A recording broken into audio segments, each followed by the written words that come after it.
Hi guys, it's Megan Kiana, and as you can see from the title of this video, we are going to be doing my April TBR. I cannot believe for the life of me that we are going to be in April. So if you guys have seen my O.W.Ls TBR, I am doing 2 TBRs this month, my O.W.Ls TBR, and then these are some extra books that I do really also want to get to this month. So I have 3 books that I want to read, plus, you know, I've been doing my TBR jar so far this year and I want to continue on, so we're gonna pick a book from that. So let's go ahead and get started with this video. First, if you haven't seen my O.W.Ls TBR, I'll link it up above somewhere on the eye, because you do need to see it, because some of those books say, well, I want to read one of these books anyways. So the first book I want to read is Giant's Day Volume 6 by John Allison, Sarah and Fleming and Cougar. I am reading Giant's Volume Day 5 for my O.W.Ls. I've been reading 2 graphic novels a month. I'm gonna read volume 5 for O.W.Ls, and then I'm gonna read volume 6. This follows 3 girls, Susan, Esther, and Daisy. They are best friends because they are roommates in their first year of university in England, and they're now in their 2nd year, I believe.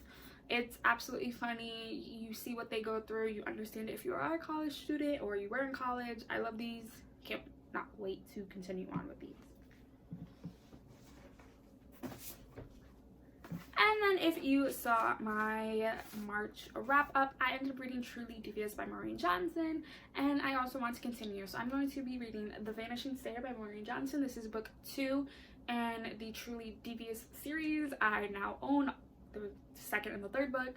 And in this one, it says, where do you look for someone who's never really there? The Truly Devious Case, an unsolved kidnapping and triple murder that rocked Ellingham Academy in 1936 has consumed Stevie for years. It's the very reason she came to the academy. But then her classmate was murdered, and her parents quickly pulled her out of school. Stevie's willing to do anything to get back to Ellingham, even if it means making a deal with the despicable Senator Edward King. And when Stevie finally returns, she also returns to David, the guy she kissed and the guy who lied about his identity, Edward King's son. But larger issues are at play. Where did the murderers hide away? What's the meaning of the riddle Albert Ellingham left behind? And what exactly is at stake in the Truly Devious affair? I absolutely loved the first book. Murder mystery is my shit. And yes, I'm very excited to read this because it jumps back and forth with the timelines. So yes. And then the 3rd book I plan on reading is a middle grade, and it is The Girl Who Drank the Moon by Kelly Barnhill. So many people have absolutely loved this, and from what I know, as it says in the back, every year the people of Protectorate leave a baby as an offering to the witch who lives in the forest to keep her from terrorizing their town. But the witch, Zan, is really kind and gentle. She shares her home with a wise swamp monster and perfectly tiny dragon. Zan rescues the children and delivers them to welcoming families on the other side of the forest.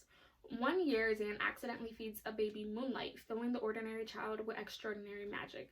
Zan decides she must raise this girl, whom she calls Luna, as her own. As Luna's 13th birthday approaches, her magic begins to emerge with unpredictable consequences, just when it's time for Zan to go collect another child. Meanwhile, a young man is determined to free his people by killing the witch, and a volcano, dormant for centuries, rumbles within the earth. It's in pretty big text, and it's only about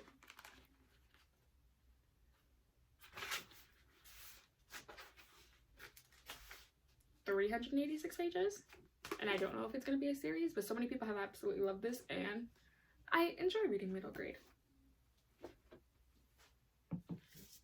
So now it's time for our TBR jar. This so far has all of the books that I have bought and need to read. I haven't added March's book haul into this, so we're gonna show you this.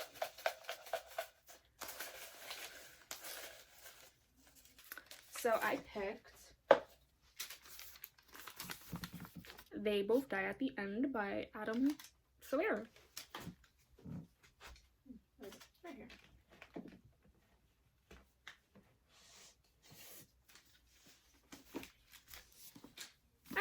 So They Both Die at the End by O.W.Ls.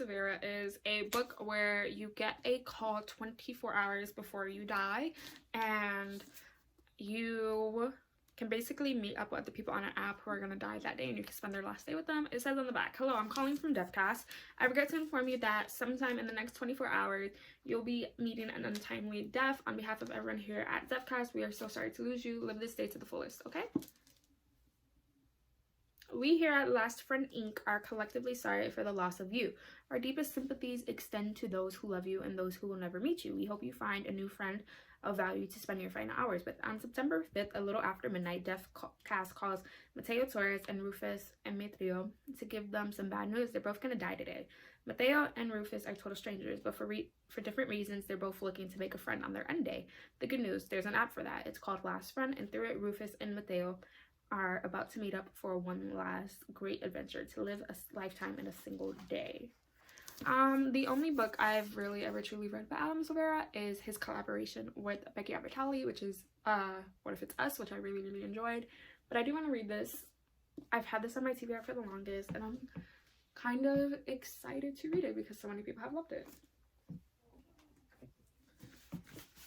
So these are the 4 books on my regular TBR that I'm going to be reading in the month of April. I do hope to read these plus all of my books for my O.W.Ls. But yeah, so that is all for this video. I'm going to be leaving here 2 videos I feel you guys should go check out. I try my hardest to post 3 times a week. All my social media will be linked down below, and I'll be seeing you guys in my next video. Bye guys.